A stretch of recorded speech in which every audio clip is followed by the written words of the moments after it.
if you could all come in and take your seats, I just have a little bit of housekeeping before we kick off. So welcome everybody to conference. I'm Sheila, I'm the party chair. Just if you could take a note of the emergency exits, there are plenty of them on either side before we start, and if you could put your phones on silent as well, that would be great. There will be some food in the bar at 9 o'clock, so please don't run away. We have loads of food ordered and we don't want it to go to waste. So we'll see you all in the bar at 9. And just in terms of what's happening this evening, I had it here a second ago. Yes, so I have a little speech and then I'll be welcoming Holly on stage. She has a little speech. Then we'll be hearing reports from standing orders, myself on behalf of the National Executive and the Parliamentary Party. Kojo is going to give a Treasurer's report, and Anna, our new General Secretary, will give the General Secretary's report. Then we have a session of constitutional motions here from the stage, and then delighted that we'll have the Palestinian ambassador then to close out the evening. And as I said, don't run away after that because there will be loads of food in the bar. So, Accordia, I'm delighted to welcome you all here for our national conference. I already know it's going to be a fantastic weekend, really looking forward to it. We always love conference, it's always interesting and fun. There's been a lot of work going on in the background, and I have a lot of thank yous, but I'm going to save them until the end of conference. But I just wanted to give a shout out to all the staff who've worked so hard to get us here today. They've been really, really working hard. If we could.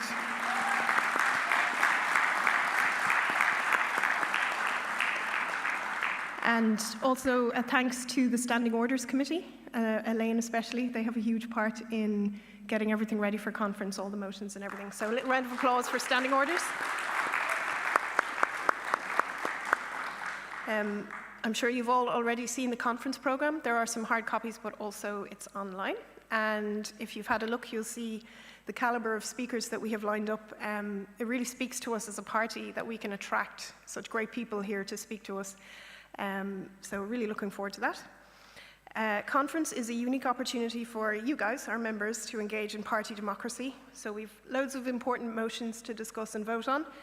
And I would encourage all members, do get involved, come to the sessions, see what it's all about. And also a reminder, please don't forget to vote tomorrow morning in our party officer elections. So as we ramp up towards elections, I'm also delighted to welcome our candidates for local elections. We have selected some really, really fantastic candidates.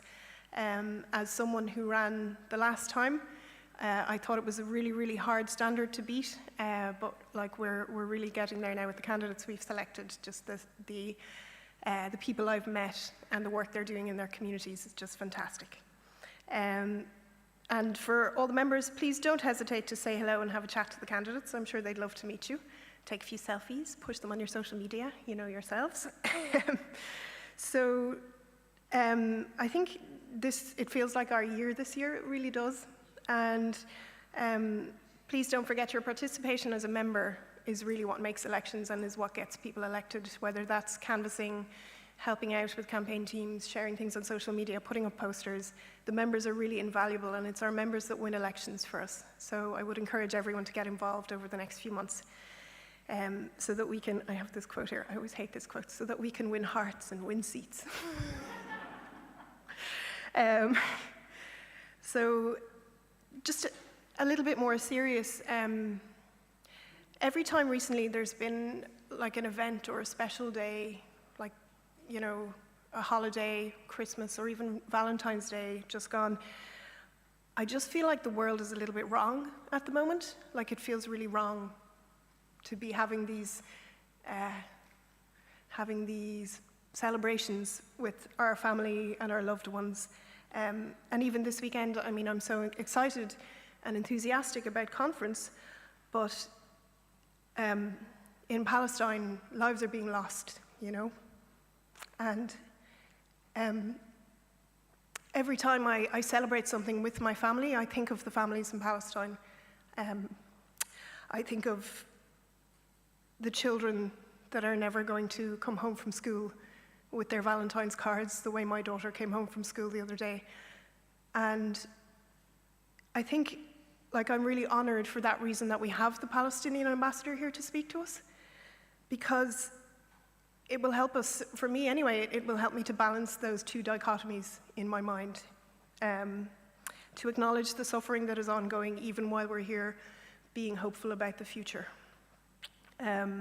So I'm really, truly honored that we can welcome the Palestinian ambassador here today so that we can all sit with that and not pretend it's not happening.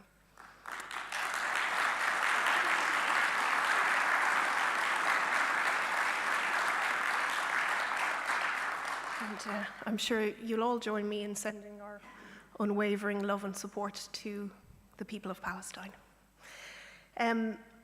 In one of the first speeches I gave as chair of the SOCDEMs, it was in the middle of COVID, in the middle of the pandemic, and I quoted one of my favorite authors. Her name is Arundhati Roy. And I actually, when I was looking for something to close out today, I found another quote by the same author that I'll finish with. To love, to be loved, to never forget your own insignificance, to never get used to the unspeakable violence and vulgar disparity of life around you, to seek joy in the saddest places, to pursue beauty in its lair, to never simplify what is complicated or complicate what is simple, to respect strength, never power, above all, to watch, to try and understand, to never look away, and never forget. So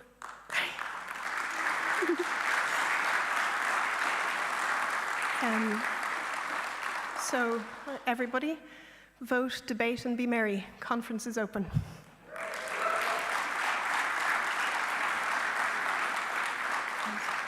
Absolutely delighted to welcome Party Leader Holly Cairns to the stage.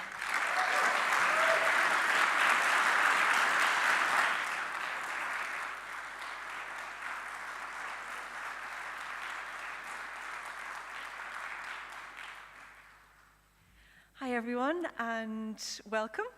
I want to extend a very special welcome to people who've travelled different distances to be here today. It's so great to have so many people here. I'm not going to keep you long because you'll be subjected to about 30 minutes of this tomorrow evening. But I really want to say a special thank you to the staff and volunteers who've helped bring this conference together.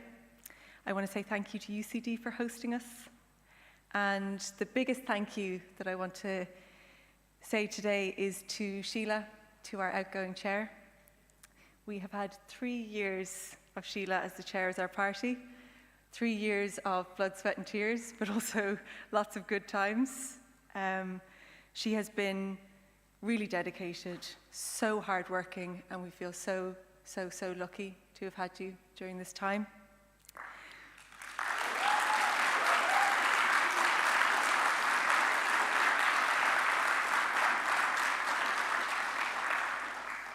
Sheila's actually one of the first Social Democrats I ever met. I'd never been to a selection convention or any party events actually, and I went to Sheila's selection for the local elections in Macroom for the 2019 election. That's when I was back learning how do these things even work. And back then her dedication, passion and drive for the future of the party was clear. And ever since then, it's been exercised to the max. We are losing an amazing chair, but we are gaining an amazing candidate in Dundrum. So one more time, I just want to give it up for Sheila. Thank you so much for everything.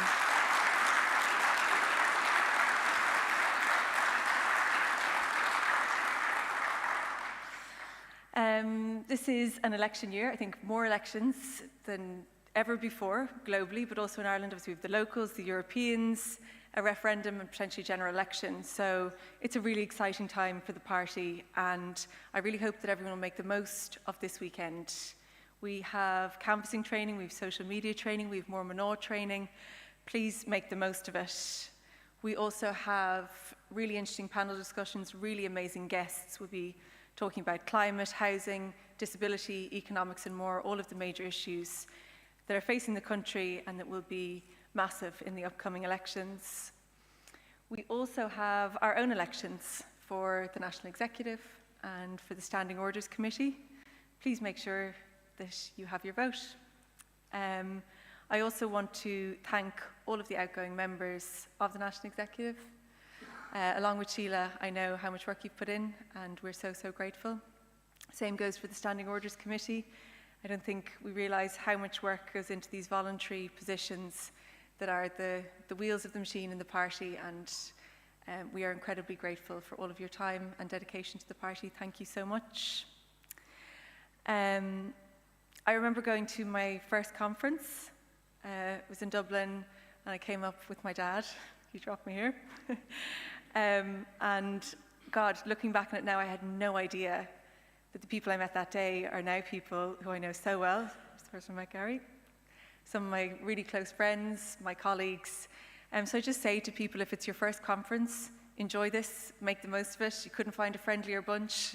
It's a really nice opportunity to meet new people, to meet like-minded people, and to make those connections you never know that might last a lifetime.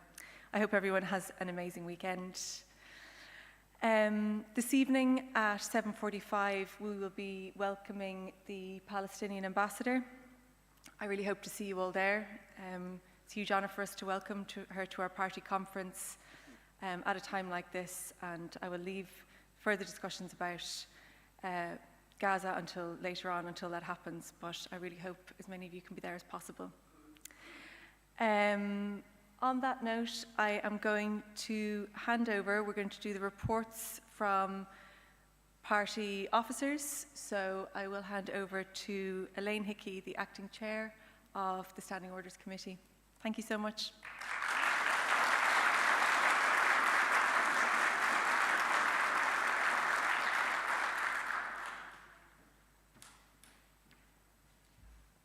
Thank you. Sheila mentioned there is a copy of the conference programme, and in that there's also a copy of this report. So I'll try and be as brief as possible. So the Standing Orders Committee, you'll see in the report the current committee. We did have some co-options as well. So I'd just like to thank anybody that worked on the committee in the last term and the co-optees. I'd also like to congratulate the incoming Standing Orders Committee. In the same conference programme, you will see that there were 5 people automatically elected to the Standing Orders Committee. So, yeah, I will just do the highlights of this report. So the Standing Orders Committee met as a whole 7 times since its formation in 2022. We did have some challenges in meeting in person, but in latter months we kind of overcame that and we improved our communication system, so we were able to make some quick decisions, and obviously our work kind of ramped up over the last few months in preparation for conference. That's probably all I'll say on that. Just want to say a special thank you to Pat Maher. He's kind of the founding father of the Standing Orders Committee, as I understand it, so I just wanted to take the opportunity to thank him. Yeah. And, I'm sure I'll be calling on lots of advice later this evening and also tomorrow. So the agenda is available online. There are some printed copies as well. If you need the QR code for that, just let me know and I can get that to you. The chair for this conference is Sheila, and her decision on any matter related to the running of the conference is final. So she's the big boss. Chairs for each individual segment of the conference are as described in the conference agenda. So again, if you haven't seen it and you need to see it, just let me know and I'll get that to you. The chair of each session is responsible for the timekeeping and ensuring that each session starts and finishes on time. We have a fairly tight timeline this evening, which is why I'm trying to rush through this report.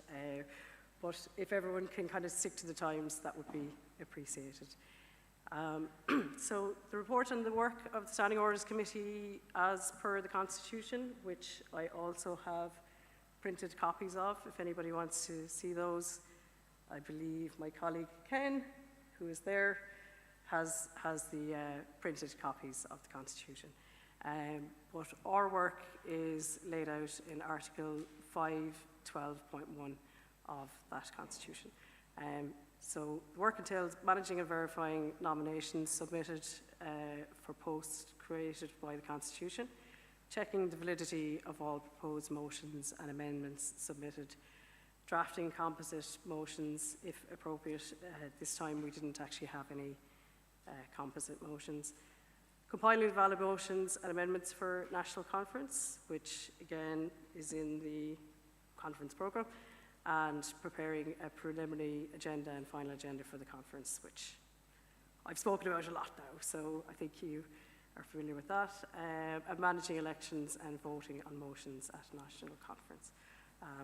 So I'll just say a little bit about the sort of motions and amendments and about the election.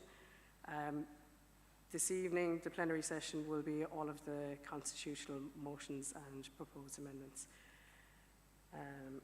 So there were 17 branch motions.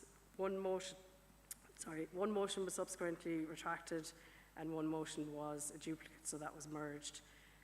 9 were motions from the National Executive, meaning 24 motions in total are going forward to conference. I believe we have maybe 11 of those this evening that are constitutional motions. In terms of amendments, there was 1 amendment that was ruled out of order and 18 that are going forward to conference. And some of those will be in the first session this evening as well. The nominations, we had 2 nominations for party chairperson, 1 nomination for party vice chair, 17 nominations for ordinary member of the National Executive, and 5 nominations for member of the Standing Orders Committee. 4 of the candidates for the ordinary member of the National Executive subsequently retracted their nomination. So in terms of elections tomorrow, there are 13 nominees for the National Exec and 2 nominees for party chairperson. The vice chair and the Standing Orders Committee are deemed elected already. So the details of all of the candidates are in the programme as well. And where a candidate is seeking multiple positions, the procedure for how that is handled is laid out later in this report. Just in terms of the elections tomorrow, so the voting will open at 10 and it closes at 2. You might see some signs for where the voting is taking place. Pat Maher is going to be the returning officer, Ken Curtin is chief teller. I'm the assistant teller, and then scrutineers are Noel Dempsey and Geraldine Kniff. Conference procedures, the voting procedures, so it is all in this report, but all of the voting at conference will take place via secret ballot, so there's a separate room for voting tomorrow. Any member that has paid membership at least 6 months prior to the conference and registered for the conference is entitled to vote. I've outlined the time, so that it opens and closes. And the motions procedures, so this is going to be relevant for this evening. Motions will be addressed in the order outlined in the conference agenda. All motions will have a proposer. Proposer of a motion will have 3 minutes to propose a motion to conference. The proposer will put the motion and relevant arguments to the conference. A member from the floor can speak to the motion, and a member will only be permitted to speak to a motion once. So when that happens, there'll be members of the standing orders here to sort of, if you raise your hand if you want to speak to a motion. Where there's an amendment to a motion, this will be voted on first, and if the amendment is passed, the motion as amended will be put to the conference. If the amendment is not passed, the original motion will be put to the conference. In the event where there's 2 or more amendments that are deemed to be in conflict with one, with one another, then the passage of one of those amendments will be by default result in the other falling. But in this evening's session, I don't think there's any amendments that applies to. Any instance where amendments are in conflict with one another will be brought to the attention of members, both in the motions list and on the day prior to voting commencing. So that's actually not really relevant for this evening's session. A motion put to vote will be decided by a show of hands vote. So anyone that's eligible to vote will have that on the back of their lanyard. So just later on when we're calling for you to vote, if you can just hold it up with that side, and we'll count the votes then. Yep, if due to unforeseen events or insufficient time, a motion that is not reached and not put to conference will be deemed to have fallen. And yeah, I think I'll just speak a bit about amendments and I might conclude there then. So no amendments will be accepted from the floor. All amendments will have a proposer, and the proposer of the original motion will be permitted to respond to the amendment. The proposer of the amendment will put the amendment and relevant arguments to the conference. The proposer of the amendment will have 2 minutes to speak. A member from the floor will have 1 minute to speak on an amendment, and the proposer of the motion then will have 1 minute to respond. The proposer of the original motion will be afforded time to respond to the amendment as well, so they'll have some time to kind of sum up. An amendment put to a vote will be decided by a show of hands vote, same manner as voting for motions. Yeah, so in terms of the voting, I'm going to skip that part, but it is in the programme. So that's the elections tomorrow. So there'll be elections for chair and for the Standing Orders Committee. But if anyone has any questions about that, feel free to approach me and I can explain a bit more about that. Then the rules and procedures for the chair. The role of the chair of the conference is to facilitate debates and votes on the motions and amendments outlined in the conference agenda with the time frame agreed. So later on at the plenary session, myself and Sheila will be sitting there and we will facilitate the motions and amendments. Just on points of order, so a point of order can be called only in the case of incorrect procedures. It should be raised as soon as the perceived mistake takes place and addressed by the chair of the session, who will make a decision in consultation with the Standing Orders Committee and in accordance with the party constitution and the standing orders of the conference. So just one point of order from myself. The print version of the programme, I think, had a printing error just on the constitutional motion CA6. There was 2 amendments there that in the print version was incorrect, but on the QR code version it is correct. So if anybody needs to get the corrected copy, just let me know. And I think that is it. So Sheila is up next to deliver National Executive Report.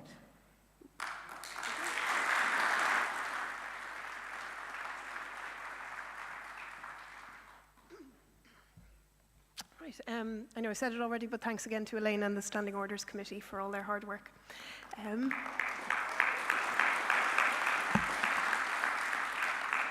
So I'm here to give the report of the National Executive and also of the Parliamentary Party. I'm going to keep it brief because it is in your conference programme if you do want to have a read about what we've been doing. But just a couple of headline points. The National Executive were elected at the last conference in 2022 and we will serve until tomorrow, at which point there will be a new National Executive. We met 13 times in that period and the National Council met 3 times. It was a very exciting and rewarding term for the National Executive, probably a bit different from terms that had come before. We didn't have a lot of election madness, but we did get a lot of really great work done on governance and things that were needed to be done behind the scenes. Not the most exciting thing to talk about here to you all, but very important work, and I'm glad we got to do it. One really exciting thing that we got to oversee, two exciting things, was the leadership change, where we welcomed Holly Cairns as the new party leader. So that had never happened before, so we had to come up with the processes and procedures for new party leader. And then we also got to welcome Cian, our deputy leader, and once again we had never had a deputy leader, so that was another job for the National Executive. But now that we have these processes and procedures in place, I think it'll be very useful for executives going forward. Another job of work we've seen an increase in the complement of staff we have in HQ. We oversaw the hiring process for our new General Secretary, who you will meet in a few minutes, Anna McGowan, and we have a really strong complement of staff now in HQ. You may have met them, they're around this weekend. We have Gareth Moynan, who is the administrator. We have Rory Power, Conor McHugh, Carly Bailey, and also Florence McElwee as of today as well. So we have really good, strong team in HQ now, which is brilliant. I just wanted to say a huge thanks to Councillor Mary Callaghan, who stepped in the breach when we were short-handed in HQ and has done huge work on organising this conference and really saved all of our skins. So massive thanks to Mary.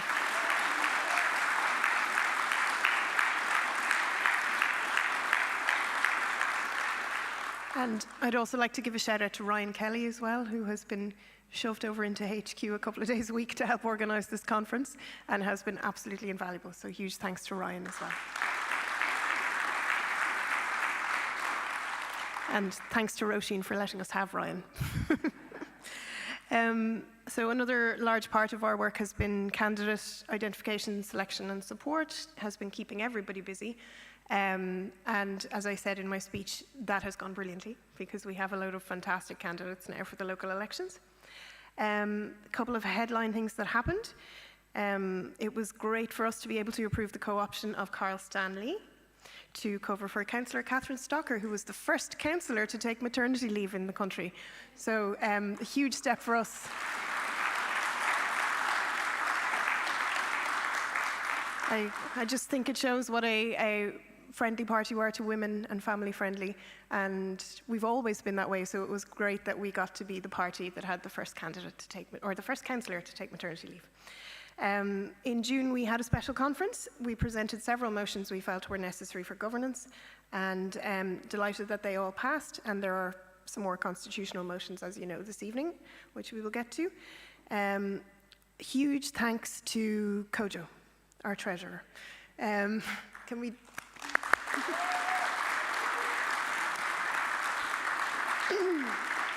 So the treasurer's job is a voluntary position, but there's a lot of work in it, and I think there was extra work in it.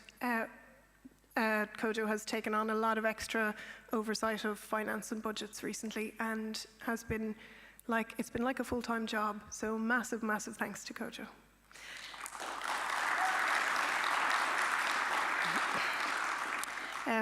I wanted to offer my thanks to the National Council.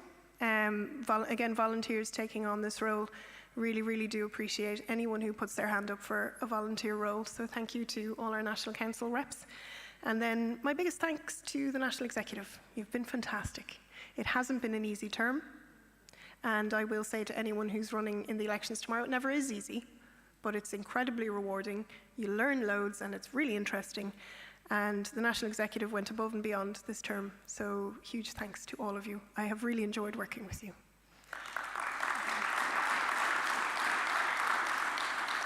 And this is my last report as party chair. Thank you to all the members for all your support over the last 2 terms. Okay, so. And I'm also delivering the report for the PP. I'm just pretending. You know, I'm just cosplaying as a member of the PP. Suits me, doesn't it? Suits me. So since our last conference in 2022, the 6 members of the Parliamentary Party have worked tirelessly on a wide range of important issues in their relevant portfolio areas. Towards the end of 2023, the conflict in Gaza has dominated the political agenda, and our party have been so strong our parliamentary party have been so strong on this issue all the way through. Our TDs have pressured the government. They've presented a private members' motion in November calling for economic sanctions, the removal of the diplomatic status of the Israeli ambassador to Ireland, and the urgent enactment of the Control of Economic Activity Occupied Territories Bill and the Illegal Settlements Divestment Bill. The government did not support our bill, but it did receive support from across the opposition benches and massive public backing. Last month, the Dáil debated another Social Democrats motion which called on the government to support South Africa's genocide case against Israel at the ICJ. Regrettably, the government refused to take action on that too. On domestic issues, our TDs have continued to make significant contributions during Dáil debates on the housing emergency, rising energy costs, the cost of living crisis, the RTE payments controversy, the continued underfunding of health and disability services, and climate action. Our party has been unwavering in its support of migrants, which is massively important in current times, including those fleeing the war in Ukraine and refugees arriving in Ireland through the International Protection Accommodation Services. Due to our own legacy of emigration, Ireland has always been a country where migrants were welcomed, and we cannot allow the essential character of our country to become tarnished by far-right thugs and racist attacks. Housing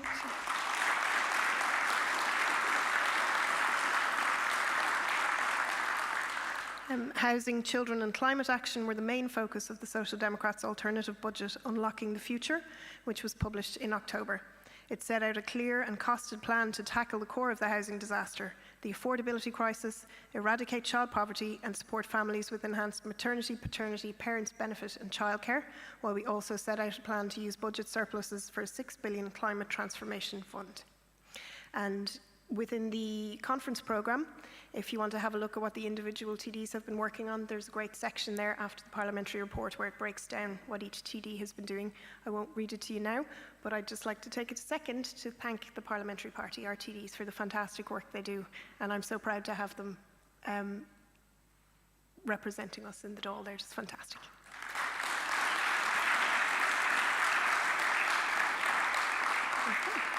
And now I'm going to call on Kojo to give the financial report.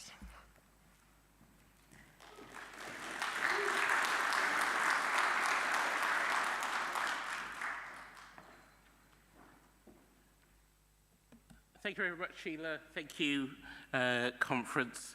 I've been told to keep this short. Anybody knows me, that might be quite a challenge. I'll endeavour to do so. The full report that I'm presenting this evening is in the booklet. I would kindly ask you to read that. But I just really want to focus on 4 areas this evening.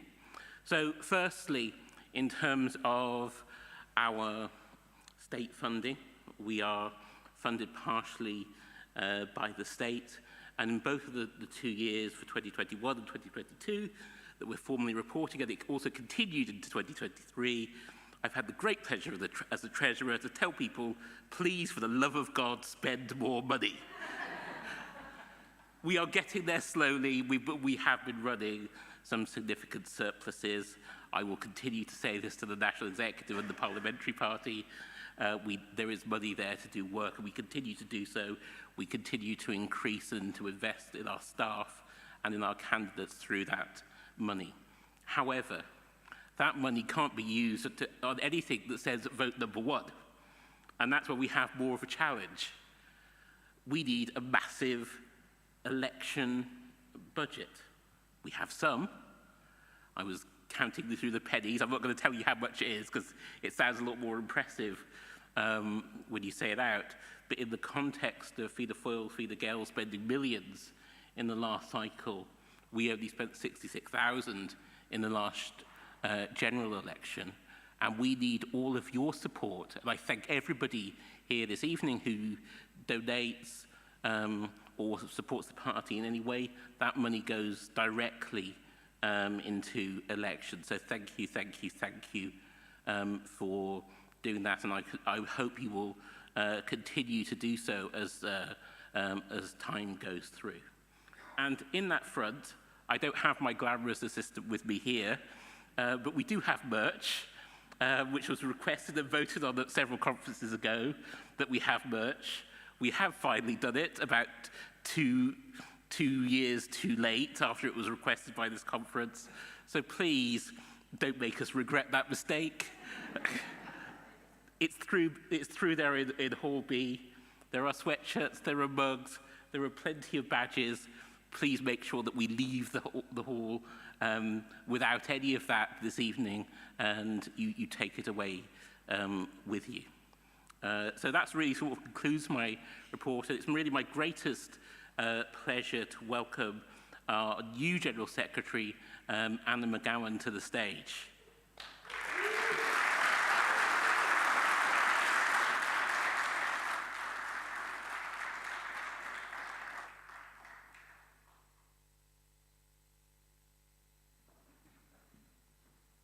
Hi everyone.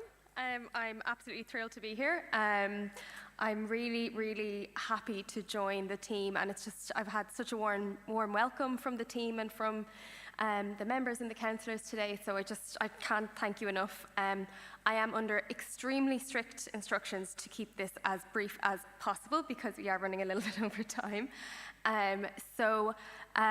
Just a little bit of housekeeping. As soon as I step off stage, it's my first request as General Secretary to ask everyone to move up, in particular into the front couple of rows. Once I step off, if everyone could please move up. Thank you very much. So I'll fly through this. I think I have about as much time as Kojo had, if not less. And luckily, I'm 9 days in this job, 9 working days in this job, so I can't take the credit for any of this. But I suppose from an outside perspective coming in, when compiling this report, I was just really excited to see. So I was comparing the figures, the facts and figures, and you know the numbers of councillors and people running from the last national conference to this one, and it's just the growth is incredible. It's absolutely amazing that we're running. We're running in over 70 local electoral areas across the nation, and that is 20 more areas than at the previous conference, and that's incredible. And the team at HQ and the Candidate Strategy and Development Committee have done such incredible work in that regard. It was just super exciting for me to come in and see that growth has happened. And in particular, I was super impressed by the More Mana initiative. I think it's amazing to have something that's so nurturing and so positive for candidates. So huge thank you to Conor and Carly and Rory and everyone at HQ for guiding me through that and teaching me how all that goes. I also just wanted to draw attention to the growth of social media. I couldn't believe it when I was looking at these figures. In 2023, the party's reach surpassed 35 million reach, impressions, engagements across all social media platforms, and that's just unbelievable. So that's our social media team, Andrew and Cahill. And in terms of organisational development, again, this is all in the programmes that are downloadable on QR code. We have a couple of hard copies as well, so you can read all this in detail if you like. So in terms of organisational development, obviously I've come on board. I'm really happy to be here. But again, I also wanted to say a huge thank you to Mary Callahan, who's just been absolutely incredible and has held my hand the last 2 weeks. So,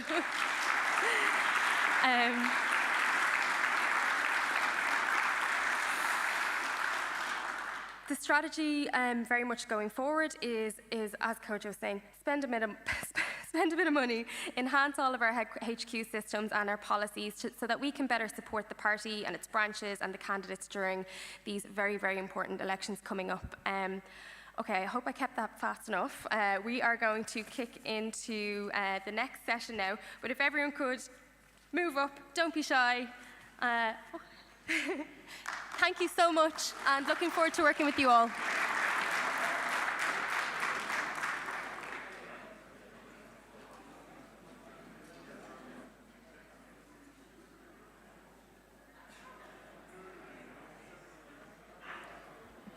Okay. Thank you, everyone. Can I ask if you are speaking on a motion or an amendment, can you sit near the front, near the edges? if you're coming up to speak on a motion or an amendment, stay near the front or near the edges. Okay. We're running a little over time, so I'm going to kick off straight away.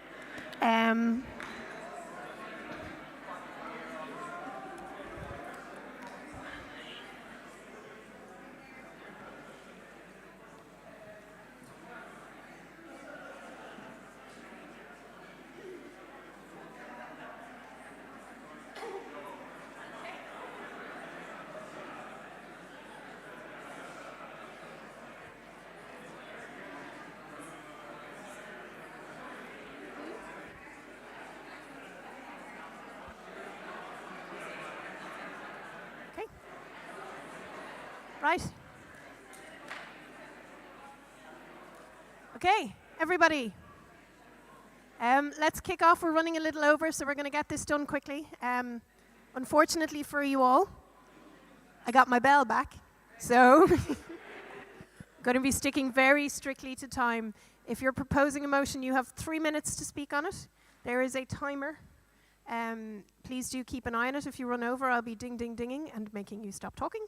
If you're speaking on an amendment, you have 2 minutes, and then we will return to the proposer of the motion for a further minute. And I'm going to keep it very brief with anybody who wants to comment from the floor. We'll have one person for and one person against each amendment. That's all we can manage. Okay.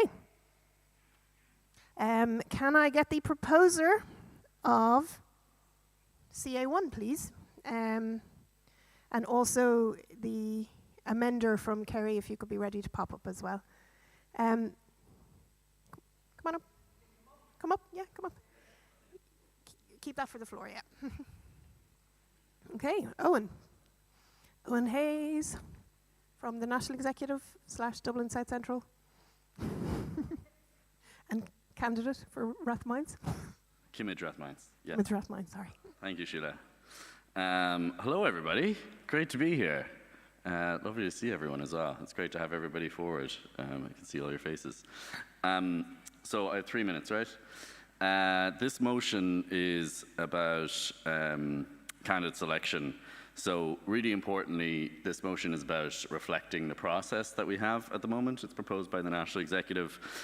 We're asking members to support these 3 changes, which will align responsibility with one body rather than putting it across a few different bodies. And there's an amendment as well proposed by the Kerry branch that we would ask people to reject. So I'm a member of the National Executive. We've had a very extensive review and debate of the Constitution this term, and also last term. It's actually been a very long process. And one of the key things we were trying to do is make sure that there was a reduction in bureaucracy and process, and making sure that those things were aligned, and making sure that the party was effective and efficient in its operations. So earlier this term, there was a specific instance that came to light, which was that we needed to change some rules around interviews of candidates. We had certain conditions that we had put on that. That meant that effectively some interviews with candidates were pushed back by about a month or 2 months. So imagine if now you have to change any rules and that has to go to 2 or 3 different bodies, one of whom has 110 members. Really, really difficult. One of my colleagues in my constituency of Dublin South Central, Jen, has run last time in 2019, and she would tell you, because she told me just before this, that taking a week, 2 weeks, 3 weeks, a month, 2 months for candidate selection that's the difference between taking a seat and not taking a seat, and we just can't do that. So the other thing is a national executive can be quorate with 18 members far more easily than a national council of 110 members.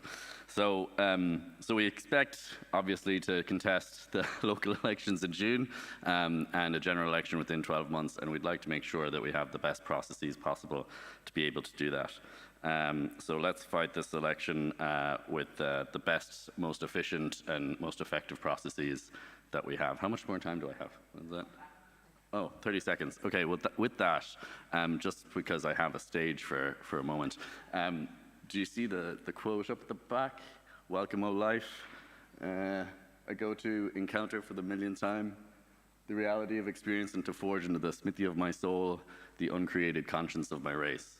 And I just looked at that quote. It's from The Portrait of the Artist as a Young Man by James Joyce. And actually, a friend of mine told me that quote, and I told her I was going to run for politics. So this is my first time as a candidate talking at a conference, so I thought it was kind of poetic. All right, thanks very much. Thank you, Owen. Can I get someone from Kerry for the amendment? Jason, standing in for Kerry. Okay. Now, this is 2 minutes, so Jason has 2 minutes. Hi, folks. I just want to thank our friends in Kerry for facilitating this amendment on behalf of the Dún Laoghaire branch. Whilst we appreciate the importance of what the NEC are trying to achieve with this motion, we feel the change to Article 9.2.7 removes one of the important elements of checks and balances in the candidate selection process. The National Council are a very important part of what makes the Social Democrats a member-led organisation. This article, if it's left as it is, still retains the function that the executive devises the rules of candidate selection, but the representatives of the branches from which the candidates come from get to discuss and approve the criteria of selection, which is effectively the score system the CSDC uses to determine who would make a good candidate. This ensures the process is transparent and it's in line with the values of the party. Many of the proposals the NEC have made to the Constitution over the recent years have had changes to how the National Council works. Whilst this has been appropriate in some places, we feel that removing the approval process of the candidate selection criteria from the National Council could lead to potential abuse in future if there was ever bad actors within the executive. Hopefully there won't be, but it just is a little concerning. Unfortunately, the process in Article 9.2.7 hasn't always been followed in the past, but rather than changing the Constitution to suit what we have failed to do, we should redouble our efforts to ensure that we are in compliance with our own rules of governance. We would ask that Conference supports the inclusion of this amendment so we can retain an important function of the National Council in approving the selection criteria for candidates set by the Executive. Thank you very much.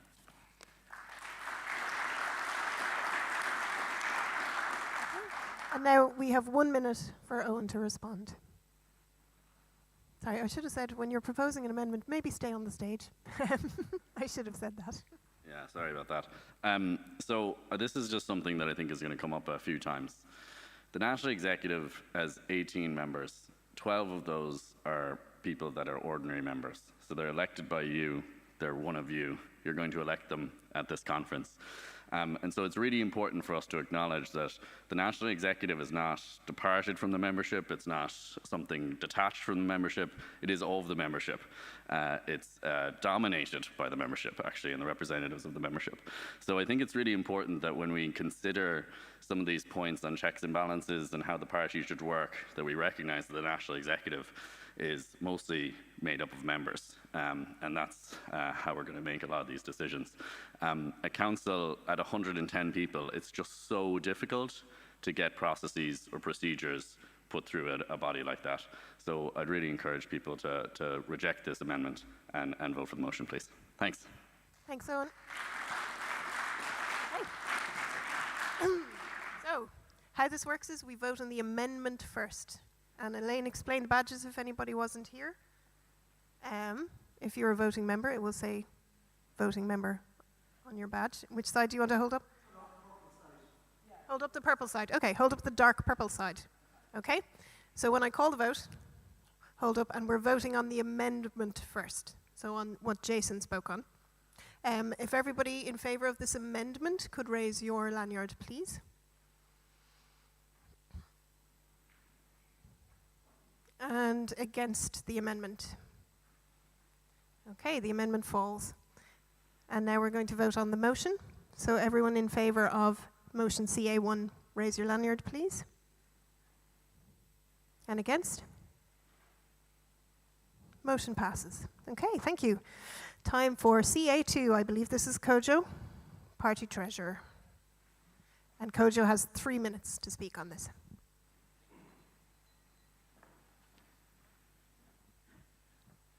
Thank you very much. I hope this is going to be a fairly non-controversial motion. So, in this motion, well, let me tell you a story first.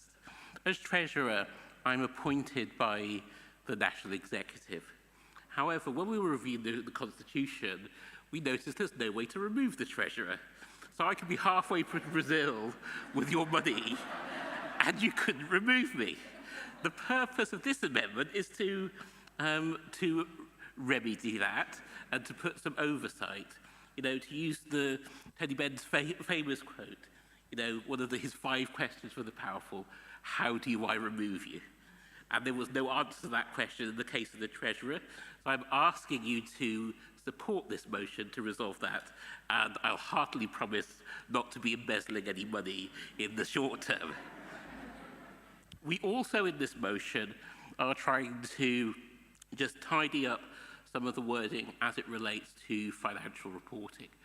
Obviously, legally, we are bound as a political party by the regulations set up by SIPO, and over and above that with all other organisations to apply to Irish General Accepted Accounting Practice, or GAAP. And what we're doing in the rest of these is to reflect that, amend the wording there, and amend the wording around appointment of trustees, again, to make that relevant to the fact that the Treasurer and the National Executive are looking after the financial matters of the party. So I hopefully ask you to support this motion.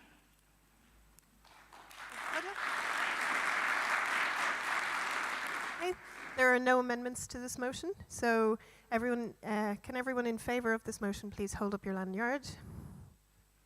And against? Kojo's reign of power has ended.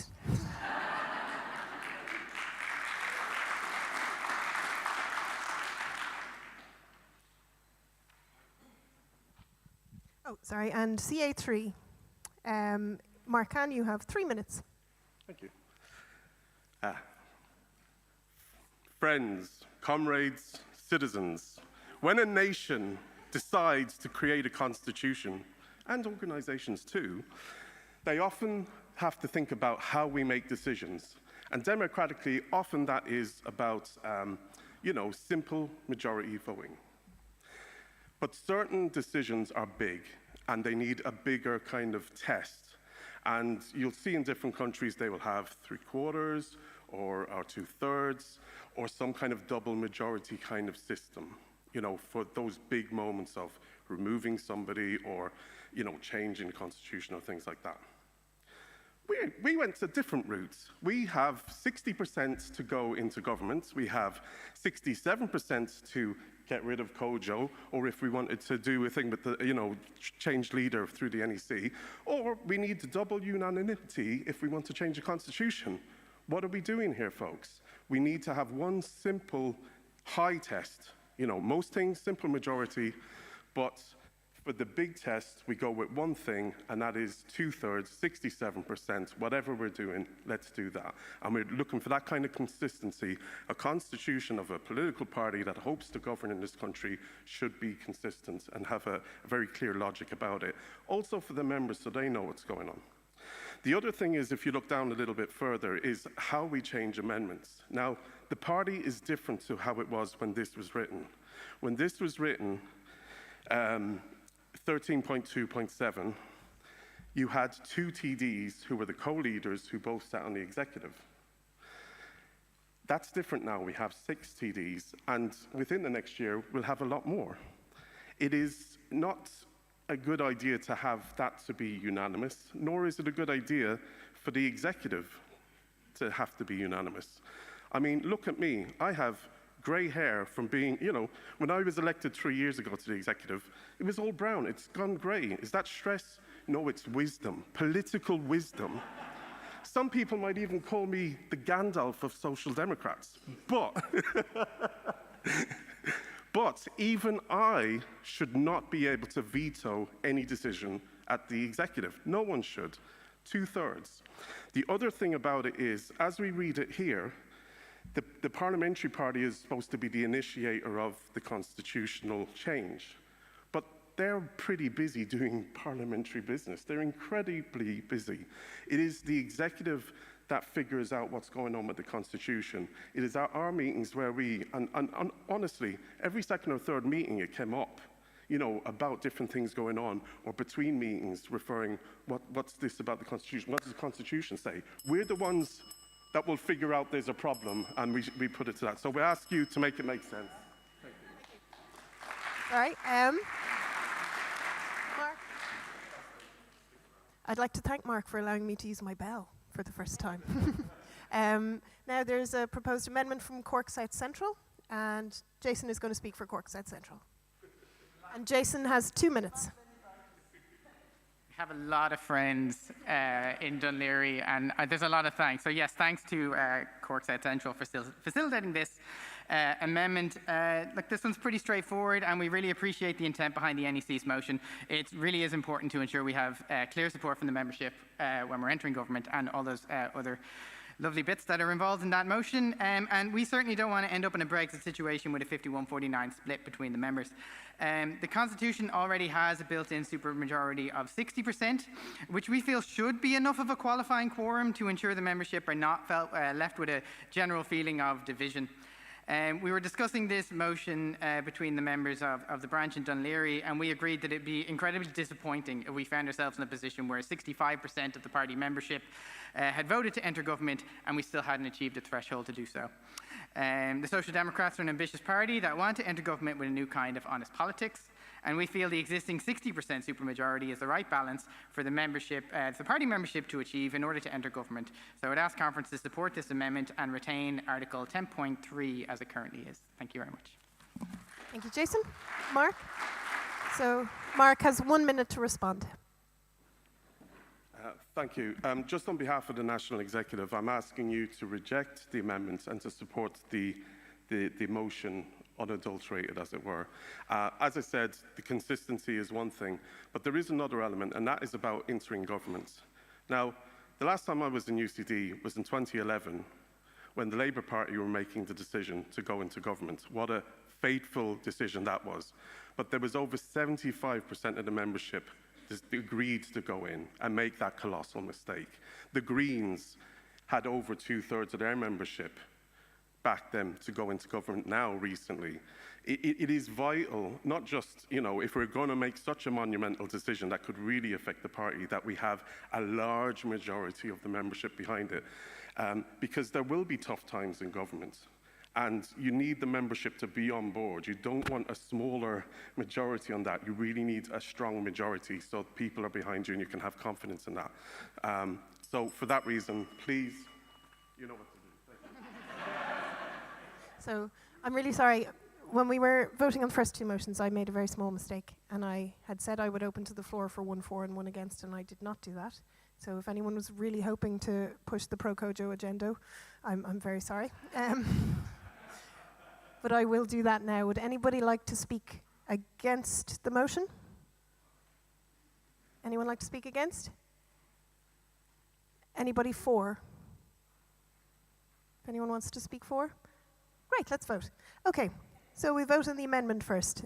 Everybody who is in favour of the amendment to CA3, please raise your lanyard. And against the amendment? The amendment falls.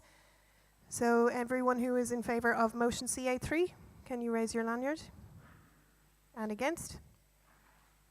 Motion passes. Okay, CA4. Jen Cummins, candidate for South Inner City Central. South. She can tell you herself. Dublin Southwest Inner City. She's been there plenty of times canvassing. She even came to the pub a few times in different events, but anyway. Okay, so I'm up here I'm so glad this podium is see-through, because you might actually see me, because ordinarily you can't see me over the podium. I was actually going to bring a step for tomorrow, but I'm glad it's see-through. Okay, so as Owen said earlier, I'm a member of the National Executive until tomorrow, then the new people will come along, and we've worked very hard on the Constitution over the last while. So one of the things we want to do, we want to write down some of the things that already happen in practice. Okay, and one of the things that happen in practice is this motion. So I'm going to read it because I'm old school, so I think we should read the motions if they're not too long. So given the need to recognise the fact that the Parliamentary Party has a major role in policy development, Conference agrees to amend Article 6.3.2 of the Party Constitution by inserting a new paragraph that reads, the Parliamentary Party has a leading role in the determining determinations, of party policies, and in the absence of an agreed policy position on a specific matter, may determine such policy positions on a day-to-day basis in line with social democratic principles. Now, what I would say is the party has lots of policies. We have a policy director, we have a policy committee, but from time to time the parliamentary party is going to have to establish and take a stance on things. Now, as our elected representatives, they eat, sleep, breathe, live the social democratic principles. So I think, therefore, it would be within reason to believe that the positions that they will take on policies will be social democratic and will be in line with what our constitution and what, has in terms of its beliefs and values, and that will ensure that their work is able to be done in a practical and efficient manner. Thank you. No bell for me. Okay, so we have a proposed amendment from Dublin Bay North. Morgan. And Morgan will have 2 minutes to speak on this amendment. Hi Morgan, how are you? Got a bit of grand entrance there over the fallen. Good evening, comrades. Morgan Nolan, Dublin Bay North. I'm proposing this amendment on behalf of our branch, very much to what we hope is to bring clarity to the intent of this motion. So the amendment that we're making is clear in its intention, and we don't think there's any need for me to explain the literal intent. But by way of background, our branch believes that the original motion, which grants considerable power to the parliamentary party, is vague and is in need of amendment.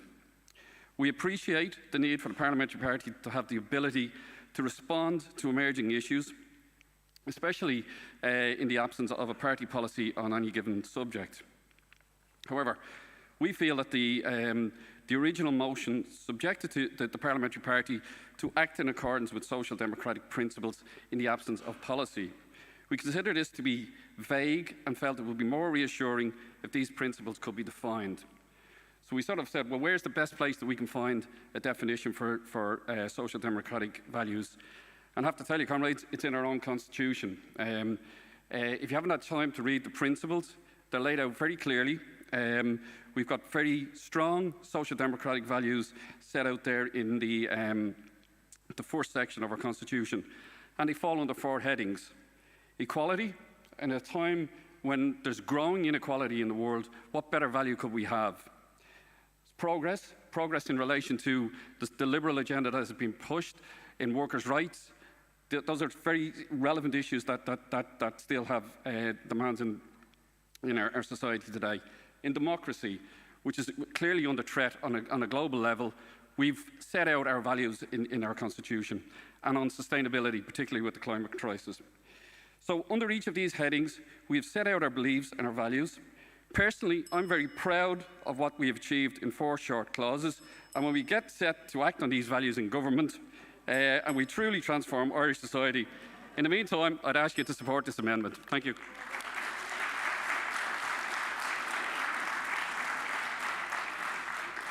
Thank you, Morgan. Any excuse to use the bell. Morgan, Jen has 1 minute to respond. I could have given you some of my time. We at the National Executive don't object to the amendment at all, so we would be happy to take the amendment as well. Yep. Thank you.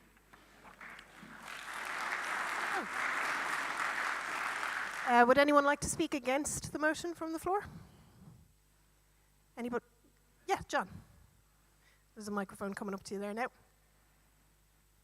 So you have 1 minute. Sorry. Okay. Neither the motion or the amendment mentions the proportion of the parliamentary party that should be allowed to determine what the policy position is. So my worry is that the danger is that if someone sticks a microphone under a TD's nose and ambushes them and they make some statement, that becomes Social Democrats' policy. So we need to put in something here that says what proportion of the parliamentary party, or that the parliamentary party has to meet together and actually decide the policy position. That's not there in this wording. Okay, thanks, John.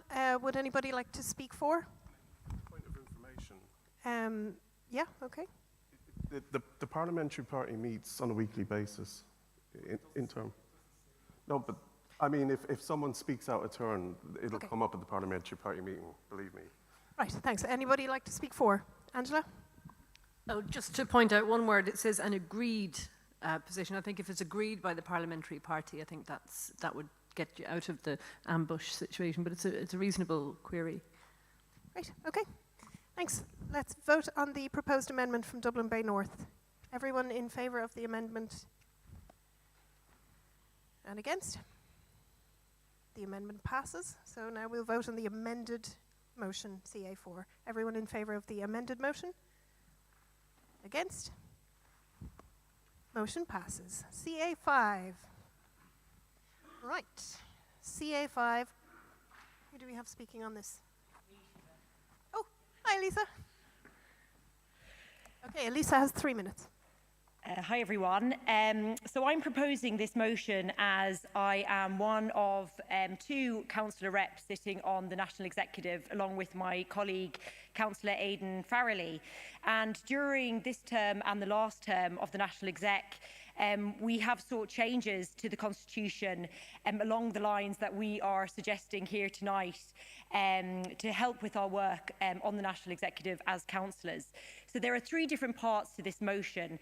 We are asking to change Article 9.4 to reflect the fact that we currently have 6 councillors who were co-opted and not elected. So in total, we've had 9 co-options, including the historical first maternity leave cover that you mentioned earlier. So, you know, this is something that we just have to change the wording on really to allow for co-options in the future.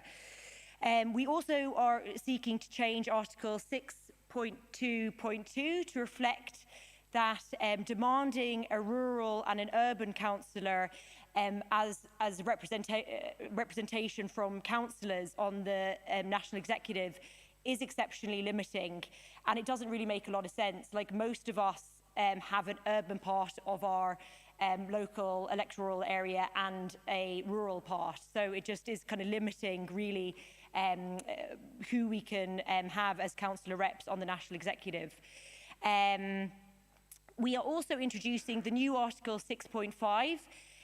The Councillors Forum has now existed for over 3 years, but is not actually in our constitution. And so this motion fixes that. In the article, we have mirrored the parliamentary party section, but we have also additionally given councillors the right to propose a motion to conference as well. And we believe that this is fair and balanced. And on behalf of all of our councillors, both elected and co-opted, as well as the National Executive, I would wholeheartedly urge everyone here to support this motion. Thank you. Thanks, Elisa. Okay, so we have 2 amendments here. Jason is speaking on both, so you get 2 minutes for each one. We just call you Amendment Guy from now on. Look, we're political nerds down in Dunleary. I'm really sorry. This isn't all me. I'm just the guy who's in the position. So yeah, it's Kildare South, our friends in Kildare South this time. Thank you very much. This one isn't a controversial amendment, at least I hope it isn't. Really straightforward. The NEC are proposing changes to Article 9.4. That's great. We think we should always take the opportunity to clean up any gendered language in the Constitution when we have the opportunity to do so. As such, we're proposing to replace the text has the right to form his or her own views with their own views. We're proposing this to bring the Constitution's language in line with the values of the party, so we'd ask conference to support this motion. Do you want to do one and then the other, or what do you want? Do we speak on the second one as well? Second? I can go both. Yeah, so another 2 minutes. Sorry, so yeah, in Cork East, our friends in Cork East, thank you very much. Brilliant, yeah, appreciate it. So look, this one's a little bit more complex. We support the NEC in their intent to remove the article requiring representatives of the Councillors Forum from specific backgrounds. That's brilliant. In that same vein, we're asking conference not to insert a requirement that one member of the Councillor Forum be either the chair or the vice chair. As we know, the expectation is that a county councillor is a part-time role. However, the demands can be more akin to a full-time position. And as their wages are not reflective of the workload, many councillors also have jobs and families, so their times are incredibly precious. As such, it's already difficult for councillors to give more of their time volunteering for roles within the councillor forum, such as chair or vice chair. Adding to that demand by requiring the chair or the vice chair give even more of their time to the national executive could be a barrier for people putting their names forward for these important roles. It would be far more prudent to spread the workload around the councillor forum, who, after all, are duly interviewed, selected and elected members of the party. We would ask conference to support this motion, which would achieve the intentions of the NEC while allowing the councillors forum to decide on how the workload would be shared or should be shared amongst them, rather than the constitutional requirement for a small number of dedicated people to give even more of their precious time. Thank you very much. Thank you, Jason. Elisa? Oh. Yes, we are very happy to accept both of those amendments, and we actually really welcome particularly the one from Kildare South in relation to the removal of the gendered language. I think, having spoken to councillors, we also seem to have reached an agreement as well in relation to Amendment 2, which also makes a lot of sense as well. So yeah, we're happy to accept both of those amendments. Okay, thank you. Anyone from the floor like to speak against the motion? Anyone for? Great, okay, let's vote on proposed amendment number 1 from Kildare South. If you are in favour of this amendment, please raise your lanyard. And against?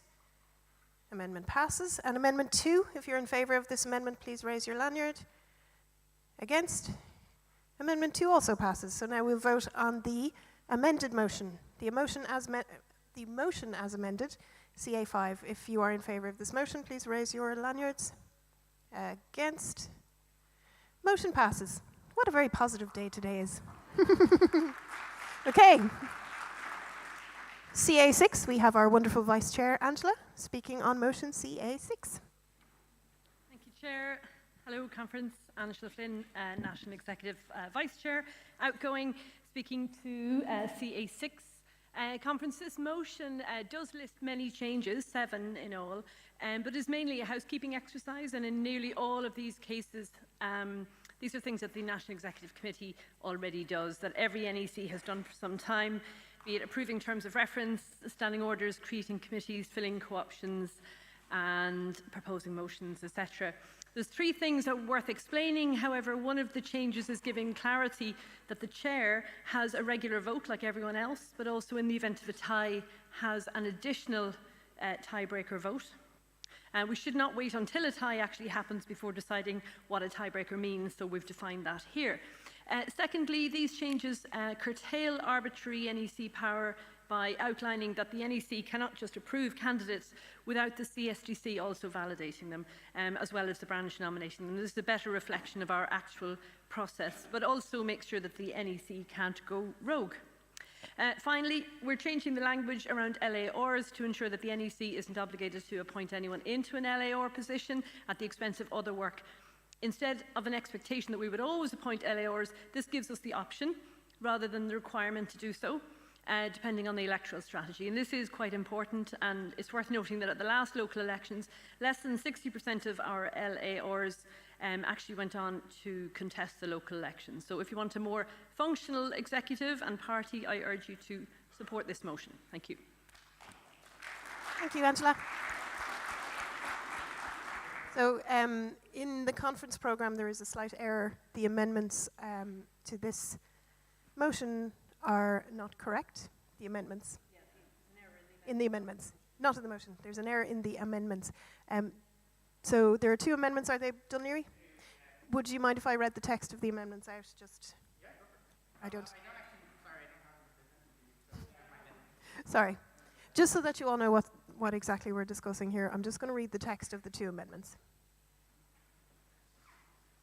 So what I'll do is I'll read Amendment 1 and you can speak on it, then I'll read Amendment 2.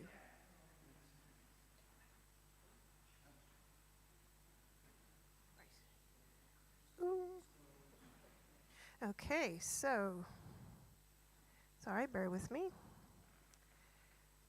CA6, the first amendment to replace the word, sorry. Yes, to replace the word administrative with the text governance and oversight. So, Jason, you have 2 minutes to speak on this. You know the drill now, folks. Our friends in Cork East, thank you very much. So we agree with the NEC that it's appropriate to alter the designation, that the NEC, to make this change. So the designation is that the NEC are the chief administrative authority in the party at the moment, and what's here is to change it to the chief executive authority, but we don't really feel like that's the appropriate phrase to replace it with. And that's because some of the atypical functions that are often associated with C-suite officers are actually the responsibility of the General Secretary of the party and indeed the employed administrative staff of the Social Democrats. In an effort to use the appropriate language within our Constitution, we are asking members of conference to replace the word administrative authority with governance and oversight authority. This is far more appropriate language to describe the role of the NEC within the party structures, while still recognising the distinct executive responsibilities of the General Secretary. We'd ask the members of conference to support this amendment so that the intention of the NEC's motion is correctly written into the Constitution. Thank you, Jason. And just Elaine asked me to point out that the printed programmes are incorrect, but if you use the QR code, you can see the correct amendments. Yeah, so if you're using the QR code for the conference programme, that does have the correct amendments. The second amendment, to remove the proposed change to Article 6.2.1, instead retaining the text approval of the appointment of local area representatives. Jason, you have 2 minutes. Yeah, thank you. And would you believe this one is actually under the Dún Laoghaire branch? So thank you all for your patience. And I'd really like to just thank Elaine for helping with this administrative head wreck. I'm really sorry. I promise I'm really sorry it won't happen again. Becoming a local area rep can be a very important part of a candidate's journey to election. And this actually is the only article in the Constitution that acknowledges and refers to local area reps. The language that the NEC are proposing within this article, as they've written it, is extremely confusing and includes 3 separate non-committal action words, which reads the consideration of options in relation to the possible appointment of local area reps, where this is in line with the adopted electoral strategy. If we adopt this article, there will no longer be an entity within the party who has the defined role in the Constitution of approving local area reps within the Constitution. It replaces that function to possibly consider options of appointing LAORs. It's very important that the Constitution defines who is responsible for and what the process is for selecting local area reps, just as we have with councillors and TDs and senators and MEPs. So as such, we ask that conference members support this amendment to remove this article from the motion brought by the NEC, with the hopes that they will find probably a better way to write this and bring it to us at a future conference so we can define it properly, what the process is of LAOR selection. So thank you very much, and I'd ask you to support both amendments. Thank you. Thank you, Jason. Angela has 1 minute to respond. Thanks. So we're asking conference to reject the 2 amendments. On the first one, it's important to recognise the National Executive is the executive body of the party, consisting of representatives from the parliamentary party, councillors, and, as we've heard already today, the membership, and given that a responsibility to make decisions in that line. For example, the budget of the party is approved by the executive, and this is not just a governance and oversight activity. It's crucial and appropriate that members have an input into the dispersal of funds, and we want that to be clear to everyone. We're rejecting the second amendment as well. As explained, we do not want to retain the obligation on the National Executive to appoint LAORs at a time when resources for elections should be allocated carefully. But instead we're retaining the option, giving the future executives and staff flexibility on the constitutional requirements of what they can prioritise. So I'd urge you to vote for this motion and to reject all amendments. Thank you. Thank you, Angela. Okay, would anyone from the floor like to speak against this motion? Rory, over here in the corner. Thanks. You have 1 minute. Great, I'll be brief, thank you. Just relating to the section regarding the Candidate Strategy and Development Committee having a validating kind of authority in terms of the candidate selection process. The CSDC does a really, really valuable role. They produce recommendations for the National Executive. You know, there's Trojan voluntary work going in, and totally appreciative of that. However, the elected governance body of the party is the National Executive. I think they should have the ultimate power to make a call, even if there is a contrary recommendation put forward by the CSDC. You know, it is important there's democratic accountability about our candidate selection process. So just on that technical note, I appreciate there's other very positive aspects of this motion. I'd be voting against it. So I just wanted to raise that point, but thank you. Thank you, Roy. Would anyone like to speak for? Anybody like to speak for the motion? Councillor Dave. 1 minute. I'll be brief. Just a point of query, really. In the terms of the amendment to replace the word administrative with the text governance and oversight, what is the executive's view with respect to who has the responsibility for governance and oversight in the event of this motion not passing, or this amendment not passing? Because presumably the executive can't apply governance to itself. So it's just a query rather than a position. Thank you. Angela? Sorry. In the event that this motion, that this amendment to replace the word administrative with the text governance and oversight, in the event of this motion not carrying, who has the responsibility for governance and oversight of the party?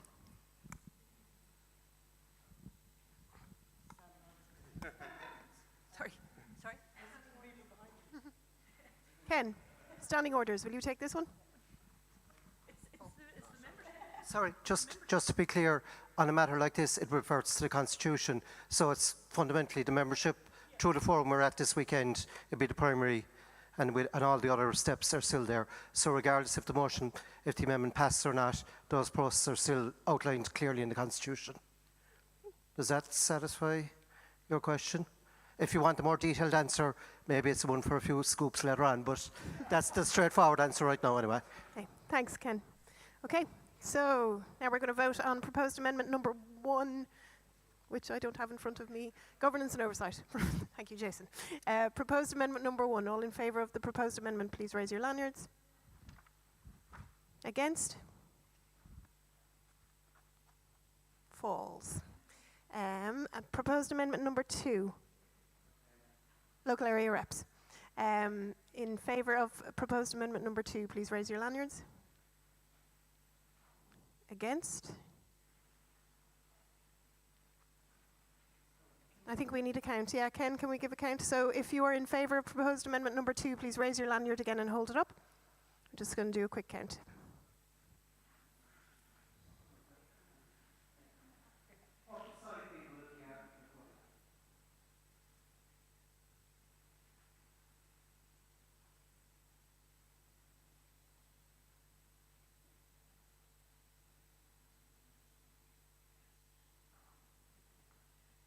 And against? Can you raise your lanyard and keep it held up, please?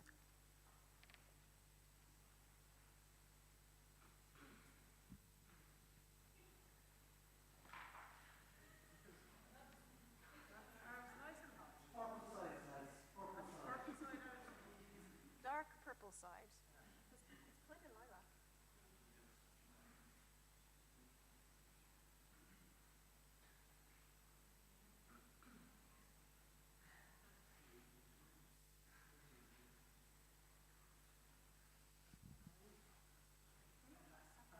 The amendment passes.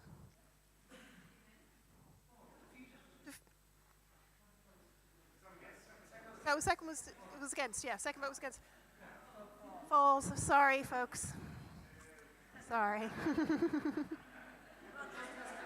Okay. So just to be clear, they both fell. Both amendments. Both amendments fell. So now we're voting on the original motion CA6 unamended. Motion CA6. If you are in favour of this motion, please raise your lanyard.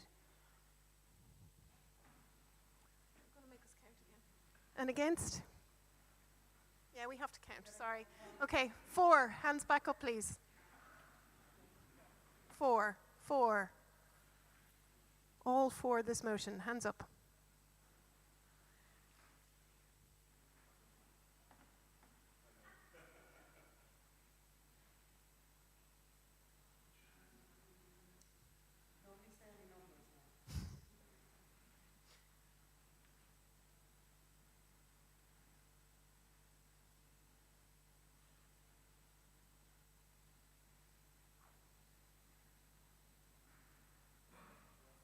Okay, and now against. I am very clearly saying at this point, this is against.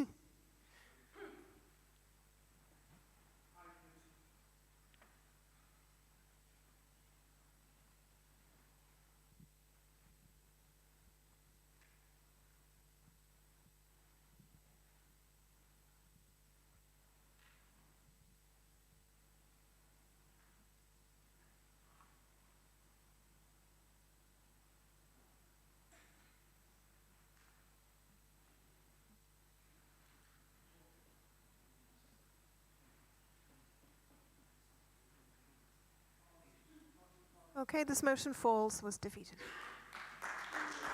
Okay. Thank you for your patience. Peter? Sorry, standing. 35-42.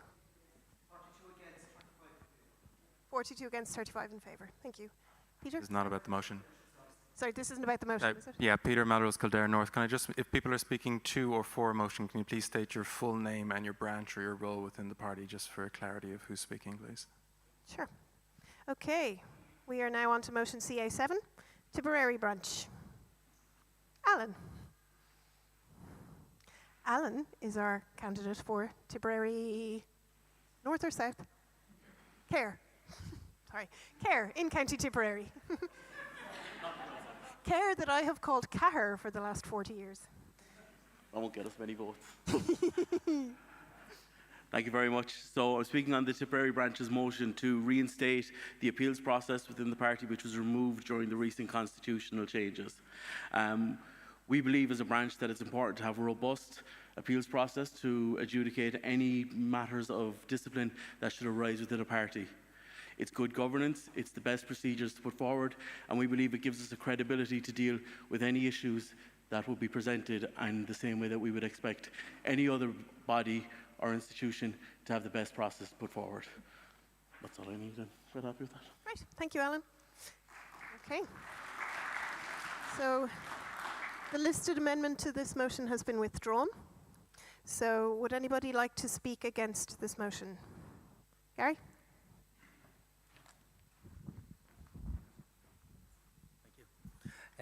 Thanks, Alan. And with respect to the motion, it has been said previously, but we did have a very comprehensive and robust debate about this at the Constitutional Conference in May, which was overwhelmingly voted against the idea of an independent appeals process, but precisely because the burden it would place on the party in terms of resources, the extrajudicial capacity in relation to what potentially could be ongoing court cases, and the already reality that this is a power that lies with 2/3 of your national executive who will be voted on tomorrow. It's with that seriousness that we go out and elect their national executive members to give them this power. It is an exceptional power that would be used in very rarities, but the idea of that burden being placed on the party is one that we simply couldn't meet at this time. Thank you. Thank you. And would anyone like to speak for the motion from the floor? Okay, then we'll take a vote. Everyone in favour of this motion, please raise your lanyard. In favour and against? Motion falls. Okay. So, thank you, Alan. Motion... I think it might be Jason again. Motion CA8, submitted by the Dún Laoghaire branch. And Jason has 3 minutes. Thanks very much. Actual motion. At the special conference last year, there were significant changes made to the number of articles across the Constitution, and unfortunately no amendments were led at the time, which is why we've brought this motion today. The wording in this article was brought in at that point, which now requires that all members of the National Council must now be either current or former branch officers. This severely limits the amount of people in a branch who are eligible to stand and be on the National Council.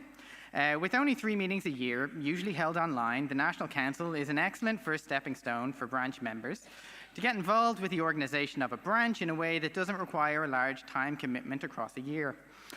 Due to its nature, it also exposes the National Council reps to the party leader, the party chair, and various committees and groups within the party governance. I myself took my first step within the party structures as National Council rep for my branch, and I stand before you today many, many times as the chairperson of Dún Laoghaire. I took over this role from someone who started as National Council rep. He became the chairperson, and today he sits in this room as a selected candidate for the local elections, and I'm sure you'll all join me in wishing him the best of luck, and all the rest of the candidates in the room. Branch officers, as many of us will know, are the backbone of the party membership. They're all volunteers giving up their time to ensure that their members are free to be active campaigners, to support their councillors and their TDs on the ground within their communities, and of course get involved in all the various public meetings and debates and discussions and activities of a party. The addition of the requirement that National Council members be current or former officers mandates those who are already giving up their time to give up even more. My branch currently has over 60 members, of which only a small handful actually meet the eligibility to be members of the National Council, and I can't imagine how difficult it is for new or smaller branches to meet these requirements of this article of the Constitution. Our motion today returns the National Council membership eligibility to all members of a branch. It allows the branches to spread the administrative workload across a larger number of people, and it reintroduces the first stepping stone of engagement with the wider party. The members of the Dún Laoghaire branch would urge the conference members to support our motion, removing the following text, and both of whom must be serving former branch officers from Article 6.1.2 of the Constitution. This will help with the integration and promotion of party members through our administrative structures so that we can develop the next batch of representatives and branch officers within the party. Thank you very much. Thank you, Jason. Okay, so we have 3 proposed amendments here. The first one is from Tipperary. Have we anyone from Tipperary to speak on this? Alan. From Care. And if we could have someone from Cork South Central and someone from the National Executive ready to go, please, because we are tight on time, so be ready to go. So Alan has 2 minutes. So the Tipperary branch are proposing the amendment to this proposal that to remove the requirement of the 2 representatives to be from different genders. We want to proclaim that we agree with the aspiration and the idea behind gender equality and representation. However, for smaller branches like ours, that would omit the opportunity for us to be represented at National Council level. So while we're looking for it to remain aspirational, we are looking for more access for smaller branches. Thanks, Alan. Okay, Richard Terry, our candidate for Carrigaline, speaking for Cork South Central, Amendment 2. Yeah, just to, our amendment is basically to try to bridge the gap between what the National Executive and what the motion itself is trying to do. As someone who has, I think this is the 3rd time I've been involved in an organisation which has gone on that slippery slope of going to a meeting and someone saying, should you go on the National Council thing, and being on the slippery slope and quickly finding myself getting much, much deeper into the party or the organisation very, very quickly. So absolutely recognise and see where the proposers are coming from with regards that this kind of role in a branch is a great stepping stone into getting a sense of the organisation and getting drawn into it. At the same time, however, one of the issues with it can be if you have 2 people who have not been branch members or branch officers in the past, particularly now that National Council mostly takes place online. It makes it much more difficult to get a sense of what's going on. You don't have someone you can lean over to who you're sitting next and say, hang on, who's that, what's going on? So having it be that at least one of the people involved in going forward is a branch officer or a former branch officer who has experience and can kind of mentor that other member I think would be of great benefit. We have put in ours, contrasting with the National Executive's proposed amendment, we made things a little bit looser, and I recognise that sometimes looseness in a constitution isn't a great thing. You may as well just say we strive to, as saying we, as we recommend.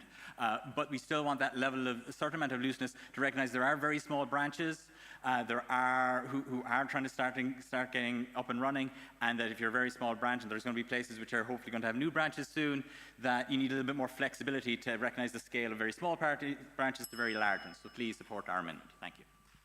Thank you, Richard. And now Mark from the National Executive. So Amendment 3, Mark gets 2 minutes. Thanks very much, Mark Khan, National Executive. So I suppose, look, there's not a whole lot of difference between ourselves and the Cork South Central motion. What I wanted to do, the amendment to the motion. So, what I did want to do is just thank Jason for all the amendments he's doing here. And I remember the Reform Conference as well. He was very strongly argued on a lot of things. And it is good to have a vibrant debate and to really test these things out. So I do, even though we're against a lot of the things, I think it's really important to acknowledge that this is good and healthy debate to have. I suppose, look, one of the things, people want the National Council to be stronger and better. And, originally we had high hopes when we began with it, but it hasn't worked that well in recent years. And whether, you're pro or anti kind of it having more powers, most people have realised that. And that was an awful lot of what we did last year. We had a National Council review that took in all kinds of people. We did a survey and all the rest of it. And there was a fundamental problem with the National Council in that you have a term of the executive, and a National Council is supposed to be concurrent to that. And you had every branch every year was nominating 3 reps. There were 2 reps and a substitute, but all the branches are having them at different times. And so literally every single National Council meeting, there were literally just completely different people at it the whole time.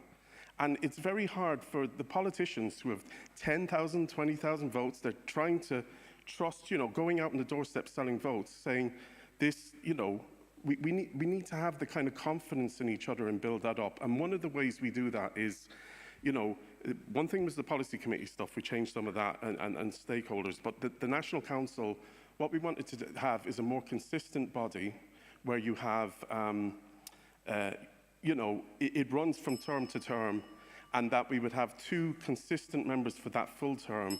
And ideally, they should have experience. But we want to have a compromise. We don't always say no. So we're saying, let's have one of each and see how it goes.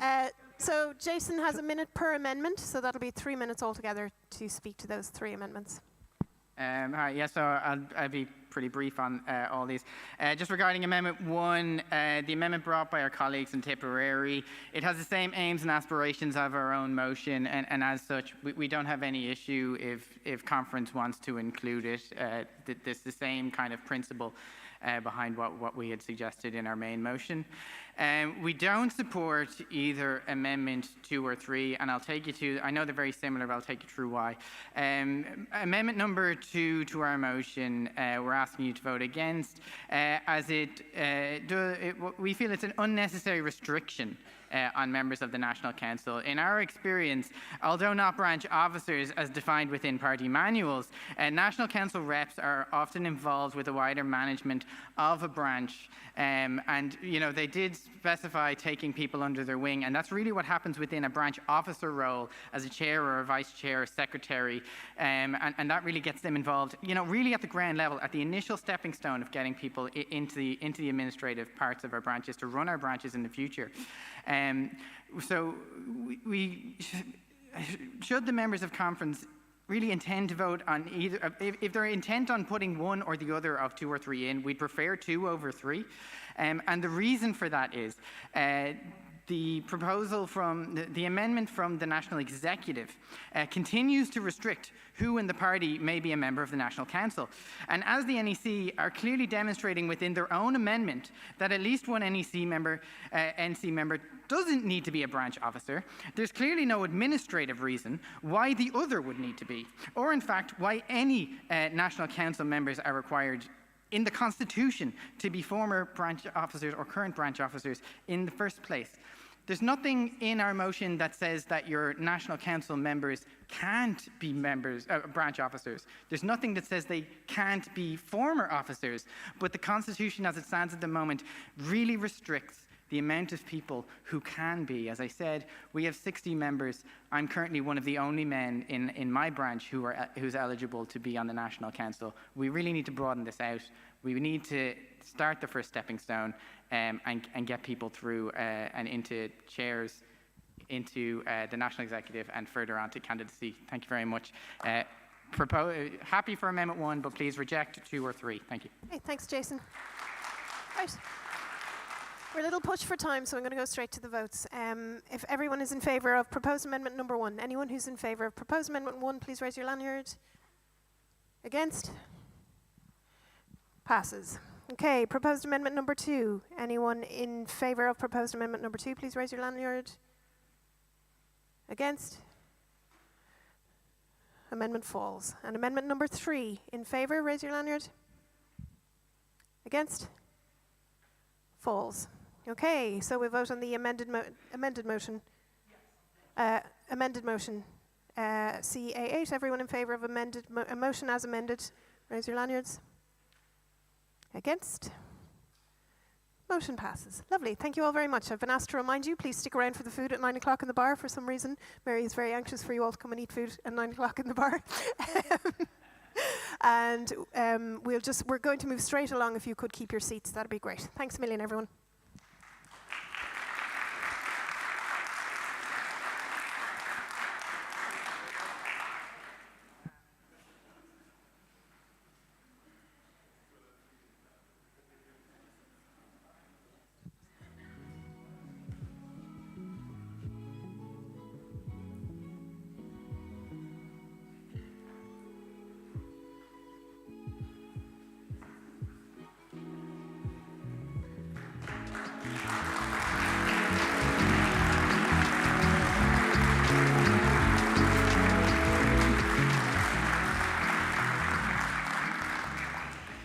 Hello again, and thank you all for your participation over the last hour and a half. The issues being discussed this evening are a really important part of our internal party democracy, and thank you, Sheila, for chairing so ably. This weekend will be her last as party chair, and her contribution, once again, over the last 3 years has been hugely valued by all of us. We now move...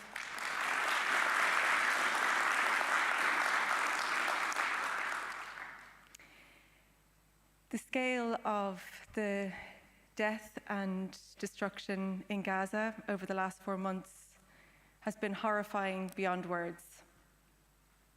Nearly 100,000 Palestinians have been killed, wounded, or reporting missing in Gaza since Israel began its military operation 3 months ago. Almost 30,000 people have been confirmed dead, 2/3 of them women and children. 1.5 million people, over half of Gaza's population, fled to the city of Rafah, taking whatever shelter they can find, often in tents, makeshift shelters, because they were told that it would be safe. But there is no safety in Gaza. No safety from hunger, thirst, or disease, and certainly no safety from Israeli missiles or an impending ground invasion. Witnessing the unchecked cruelty of the Israeli government as they carry out a genocide in full view of the world has exposed many Western leaders for their weak commitment to those values of human rights and international law. Israeli missiles have targeted schools, hospitals, UN facilities, places of worship, and critical civilian infrastructure. The bombing of refugee camps and residential neighbourhoods, causing the deaths of dozens or hundreds of civilians, is repeatedly justified by Israel, claiming that they have taken out 1 or 2 high-level Hamas targets. The absolute disregard for Palestinian lives is appalling. And their excuses fall flat because we can see and we can hear Israel's true intent.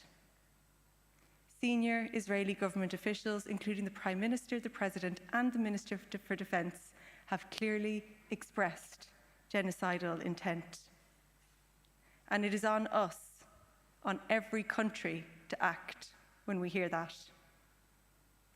No armed attack on a state's territory, even the atrocity committed by Hamas on October 7th, can ever justify breaches of the Genocide Convention. There is no greater crime on earth. And as a signatory of the Genocide Convention, Ireland has an obligation to punish genocide and to prevent it. As a party, the Social Democrats have done what we can to bring attention to pressure on this government to act by bringing forward two-door motions and raising this issue week after week after week with government leaders. At every opportunity, the government refused our calls to act. But little by little, they seem to be moving towards taking more concrete actions against Israel and Europe. It's a pity it's been slow, and they've had to effectively be pushed into doing it by parties in opposition, because while the Irish state drags its feet, an average of 250 Palestinians are being killed in Gaza by Israel every single day. We will continue to do what we can to pressure the Irish government and other countries to match their words with action. Our consciousness wouldn't allow us to do anything less. The Irish people have sent a clear and unequivocal message of support for the Palestinian people throughout this horror. Given that level of support and given the depth of feeling amongst our members about this issue, there is no more appropriate person we could invite to be the first speaker at our conference this weekend.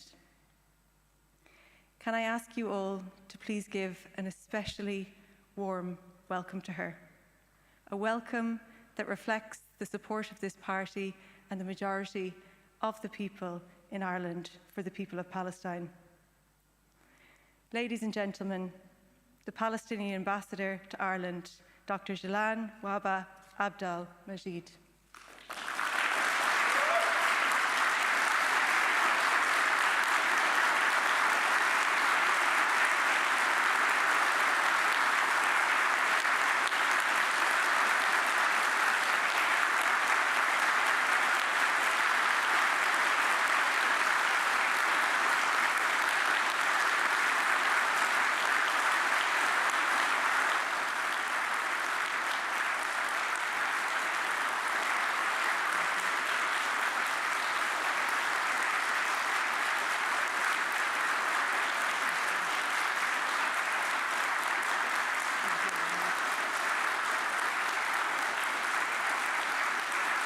Thank you.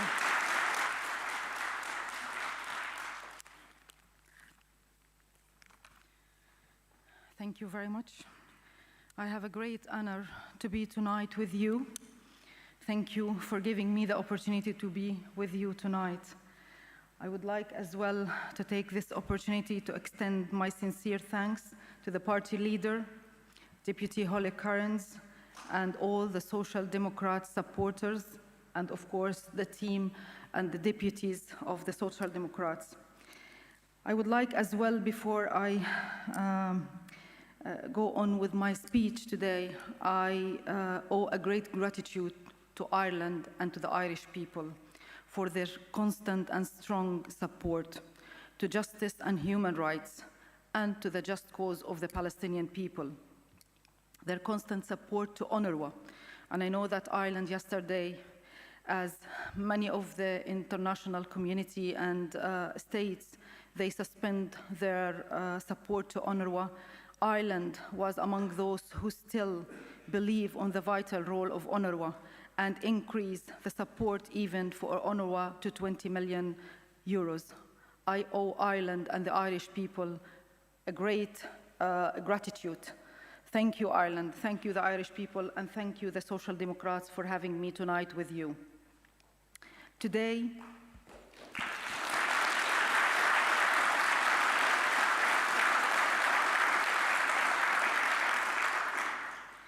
Today, Palestine is facing one of the most difficult times in our recent history. Palestine and the Palestinians are facing another Nakba, another ethnic cleansing, another forced displacement. Palestinians are facing systematic genocide. Today, I will speak about Palestine. Palestine is my homeland. Palestine that is since 1948 facing only one Israeli plan is dispossession, displacement, and seizure of total control of the river of Palestine from the river to the sea and the implementation of its supremacist and colonial control. The world cuts the question of Palestine short, stating it as merely Gaza, Rafah, Jabalia, Khan Yunis, and the humanitarian aid. We are a just cause, and our Palestinian people deserve to live and have the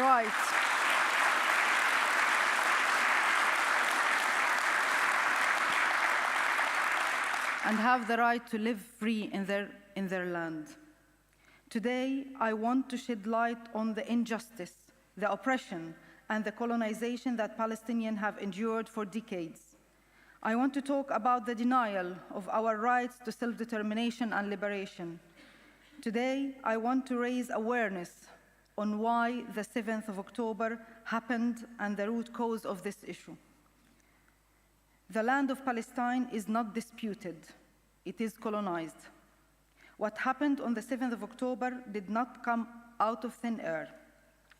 It's due to the continued Israeli occupation of Palestine and the continuation of their policies of persecution and daily repression. It's the blockage of a serious political horizon. It is the denial of the Palestinian right to self-determination. This has been our narrative for more than 75 years. And we, the Palestinians, see that it's even started before the Nakba in 1948, or even before the Balfour Declaration in 1917, when the British government promised to establish a homeland for the Jewish people in Palestine. The Zionist project has been active since the 18th century. There was Jewish immigration and colonization in Palestine since then. In 1882, the first colony that called Rishon LeZion was built on the expropriated land of Ayun Qarra. It's a small village in Palestine. Today, there are more than 250 colonies and outposts, with more than 600,000 colonial settlers living in those settlements that have been and are still built on the confiscated lands owned by the Palestinians in the West Bank and East Jerusalem. As the world focuses on the war in Gaza, pressure is mounting on the West Bank. More than 330 Palestinians have been killed, more than 6,400 Palestinians arrested and taken in captive. This is addition to the 4,600 political prisoners who were already in jails, in Israeli jails, suffering the torture of the Israeli far-right policies. Colonial settler violence in the occupied West Bank has doubled since the 7th of October. The United States, the United Kingdom, and France have announced sanctions on 4 Israeli settlers accused of committing human rights abuse against Palestinians in the West Bank. This is not enough, but maybe we can consider it as a good beginning, a good start. On the 7th of October was a product of the oppression, dispossession, colonization, and the nightmare that has been seen for 17 years of blockade of Gaza by Israel. Gaza has been an open-air prison for over 2 million Palestinians who live in that area, the size of a county Louth here in Ireland, and the blockade was since, as I said, 2007. We, the Palestinians, reject the killing or taking hostages of innocent civilians. I just wanted to assure and always reaffirm this position of us, the Palestinian people, the Palestinian leadership. However, what has unfolded since the 7th of October, supposedly in response to the attacks on Israeli soldiers and civilians, has gone far beyond what the Prime Minister of Israel and his far-right government has described as self-defense. It has gone beyond rage and revenge. What we witness today is actual genocide and forced displacement. For almost 5 months, the people of Gaza have been exposed to the most savage and barbaric aggression in our history. It's our Nakba 23. The ongoing live-streamed massacre deliberately, systematically, and savagely perpetrated by Israel against the Palestinian civilian population under its illegal colonial apartheid occupation continues unabated with no ceasefire in the horizons. The Palestinian people have suffered unimaginable trauma and loss, with nearly 29,000 Palestinians massacred. The majority of them are children and women. This genocidal war so far has led to over 70,000 people injured. Thousands are still under the rubble. In the past 4.5 months, Israel dropped more than 66,000 tons of explosives, bombs. Its bombardment had surpassed the annual number of children killed in global conflict zone ever since 2019.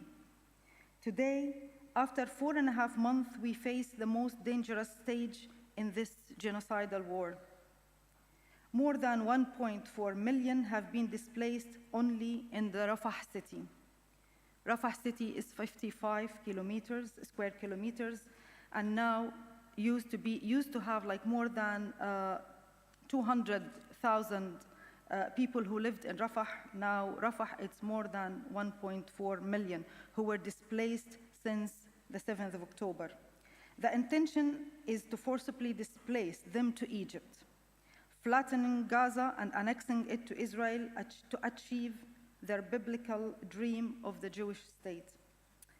As the humanitarian needs and pressure mount in Rafah and Israeli attacks escalate, the risks are growing for a mass exodus of desperate families or forced transfer of the Palestinian population by Israel. This is a real and present danger that continue to be threatened by Israeli government officials who don't hide their aims to depopulate and settle in Gaza. Last week, the Israeli Prime Minister announced that he has commanded his Israeli occupying forces to evacuate the population in Rafah and to destroy the battalions that Israel claims are present there. Actually, they were since the beginning of the 7th of October. They forced more than 1.9 million Palestinians, saying that going from the north to the south as if there is a safe place. And now they put all the people in the area of Rafah, which, as I said, it's 55 square kilometers adjacent to the Egyptian border. The manifestation of these dangerous threats is upon as undeterred Israel pushes forward for its criminal plans to once again force the Palestinian people out of their land. The international community, apart from some nation, including Ireland, has failed us. And I say as well, humanity failed us. As the UN Secretary General has said, this is a crisis of humanity. I was born and raised in Gaza by a refugee family, just like 750,000 Palestinians forcibly expelled from their land in 1948. I live in Ireland and proudly represent my people as the ambassador of Palestine since 2020. I'm very lucky and honored to be contained by the Irish people at this most difficult time. I'm thousands of kilometers away from the seaside that I love so much in Gaza. I can't even imagine how my family, my friends, and all my people in Gaza have been feeling. No words will ever be able to describe the misery and the catastrophe that they are enduring in Gaza. The Israeli occupation commits war crimes, and the whole world is witnessing a live genocide. I would like here to stop to say as well, thank you to South Africa. South Africa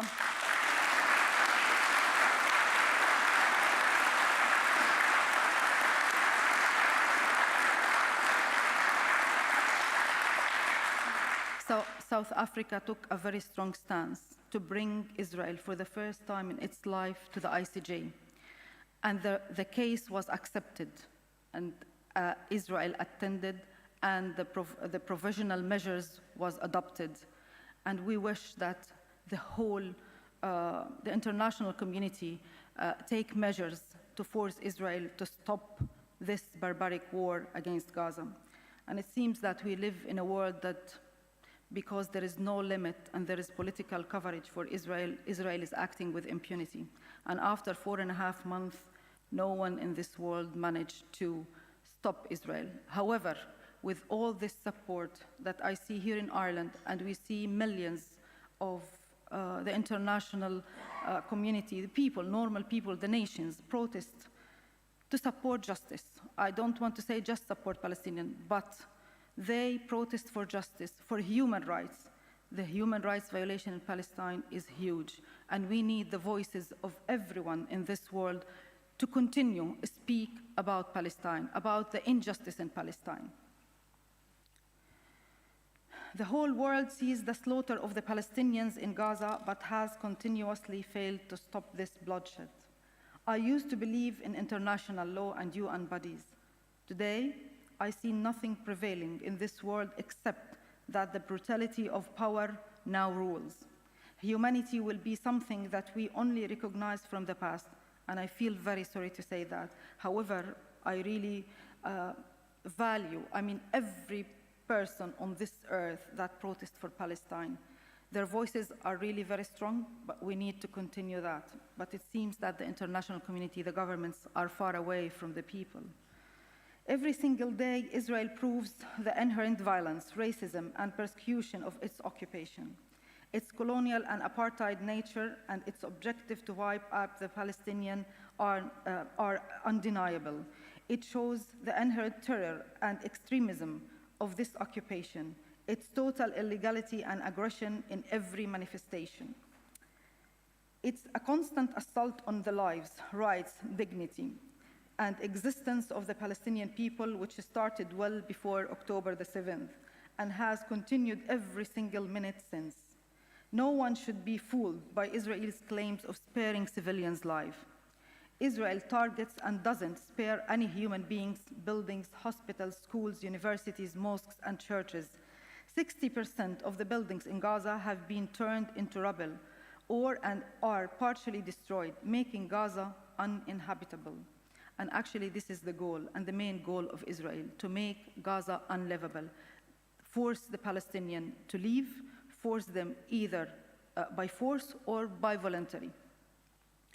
Even the bodies of those who are dead and buried are not respected, as Israel continues to bulldoze and dig up graves, defiling and dismembering bodies, refusing to even let them rest in peace, and causing further trauma to their grieving families, if they have any surviving. Many of the people in Gaza have had their homes destroyed in previous assaults. Now they have lost the homes that they built and rebuilt for themselves and their families. They mourn their city. They mourn the Gaza Strip, as all its landmarks have been destroyed. Every place of which people enjoyed happy memories have been disfigured. Every corner is filled with agony, death, and suffering. In almost 5 months, almost 4.5, we are in the 5th month, virtually every Palestinian in Gaza has been displaced multiple times, from a home to a UN shelter to a tent, searching for safety everywhere, finding safety nowhere, searching for life anywhere, met by death everywhere. I would like to focus here for a minute on our children who are being targeted in this war. Our children are being deliberately killed. So far, however, I don't like to speak about numbers. It's more than 12,000 children, shredding their bodies to pieces or crushing them under tons of rubble. They are being wounded, maimed, starved, orphaned, displaced, left to die from disease, infections, illness, and cold. We have more than 25,000 orphans in Gaza. The children of Palestine are being traumatized psychologically, physically, emotionally. They are witnessing their mothers, fathers, sisters, and brothers blown to bits by Israeli missiles and bombs, striking Gaza non-stop over the past 4 months.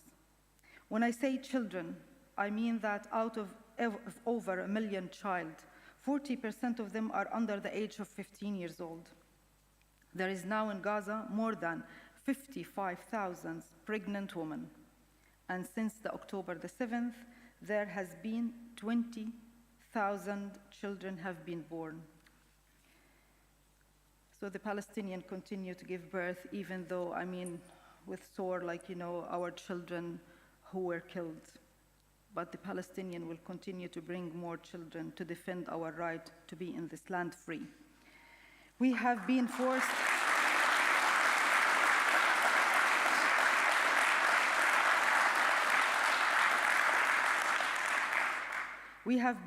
to live without education, without learning. They are witnessing the humiliation of their parents and elders and the dehumanization of their entire people, a nation under occupation, apartheid, siege, and now targeted by genocide. It took 75 years for the United Nations to finally recognize the Nakba, the catastrophe of the Palestinian people. Instead of seeing the Nakba end, our people are yet again confronted with large-scale massacre aimed at forcibly displace them. And the Nakba continues. The time is long past for immediate collective action to halt Israel's war crimes, crimes against humanity, and genocide against our people. It's the time for genuine practical measures to stop this absolute inhumanity, stop the killing, stop the forced transfer, stop the destructions and devastation. It's the time for accountability. It's the time for ceasefire. It's the time for protection. It's the time for humanity to prevail. Not a minute more can be lost. We must save human lives and stop the downward spiral to hell that Israel is insisting to drag our people and the entire region to.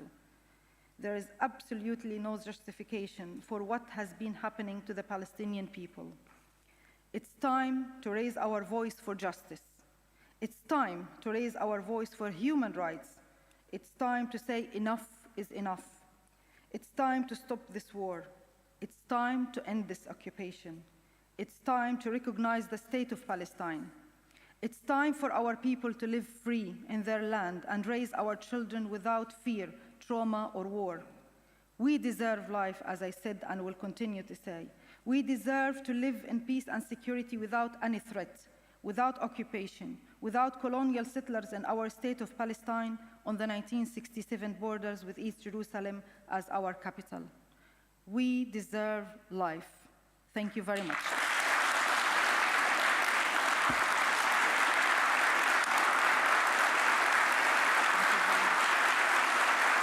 Thank you very much. I have a great honor. Thank you.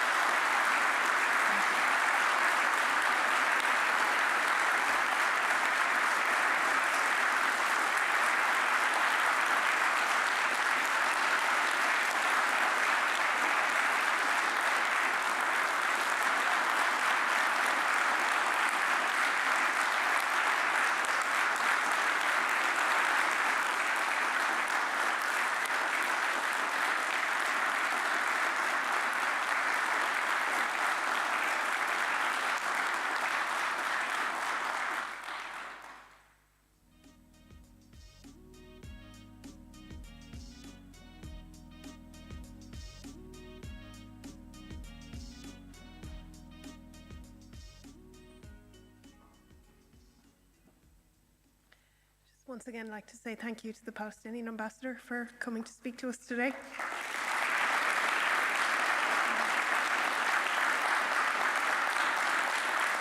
And just like to once again reiterate our unwavering love and support for our Palestinian brothers and sisters.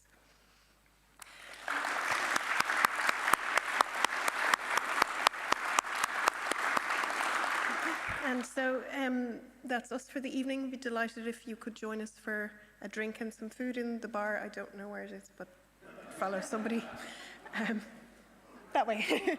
And also, just a note, you might want to pick up your coats before we go into the bar, because I think the coat check will be closed before 9 or by 9 o'clock. So maybe do that, and hoping to see you all here again tomorrow for the next round.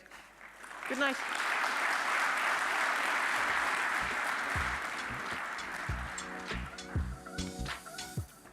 Don't forget to bring your lanyard tomorrow.